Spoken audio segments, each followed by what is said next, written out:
very common. The book of Proverbs. I know it's a verse that we all have memorized. Proverbs 22:6. And today's talk is titled Training Up Kingdom Warriors. Sorry, 1 minute. I will require the technical. Oh, thank you very much. I appreciate that.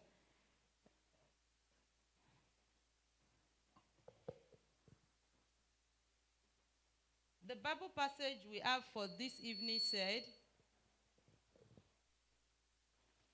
train up a child in the way he should go, and when he's old, he will not depart from it. Proverbs 22:6. It sounds like a very familiar part of our life. Even many don't know that it's a Bible passage.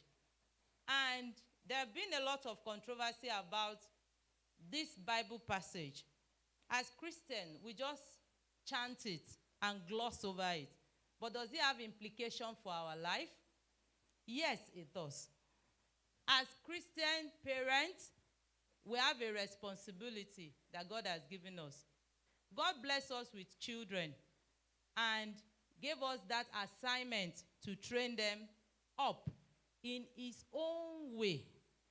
And today, in today's world, where our children are exposed to a lot of things, and they are also under the tutelage of different teachers and trainers, how are we as parents carrying out this aspect of instruction that God has given us? A lot of people will ordinarily say, oh, that Bible passage, is it a promise? Train up your child the way it will go, so that if he grows, he will not depart from it. Is it just 1 + 1 = 2?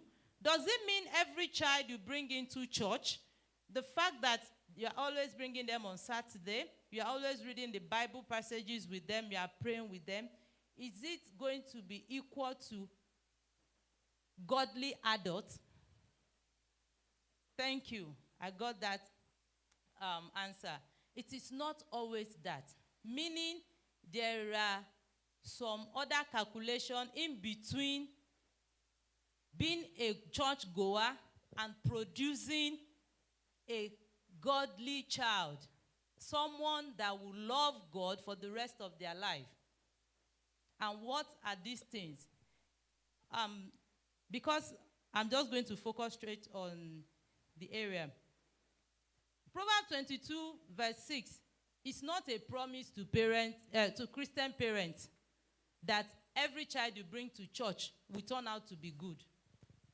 Rather, it is an instruction that comes with responsibility and consequences.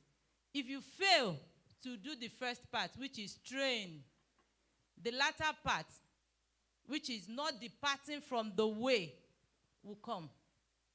If you leave a child to grow and develop at their whims and caprices, they will turn out the way you did not plan for them. So as a Christian parent, how do we train or groom our children so that they become kingdom warriors? They are not spectators in the house of God. They are not Christian by the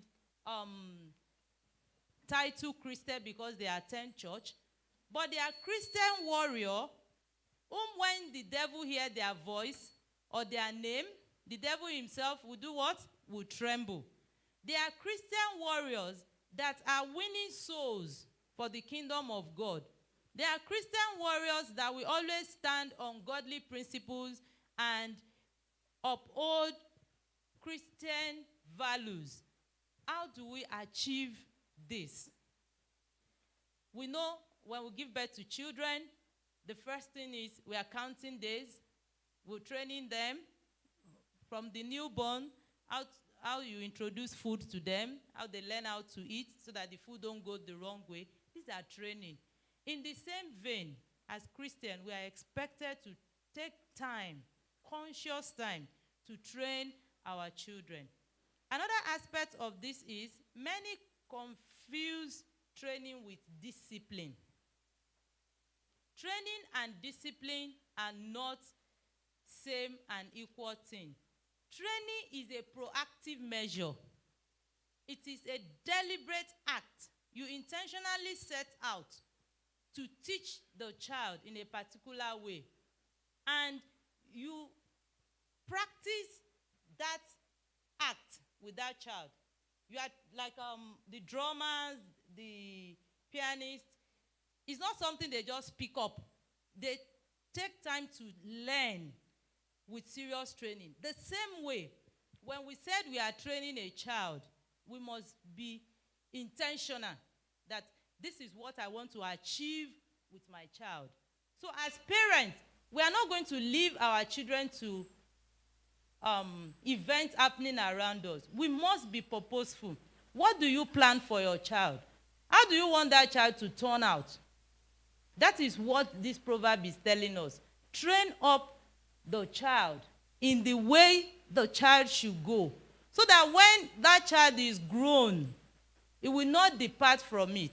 And this is a generational demand. In the book of Deuteronomy 6:7, when God instructs the Israelites, children,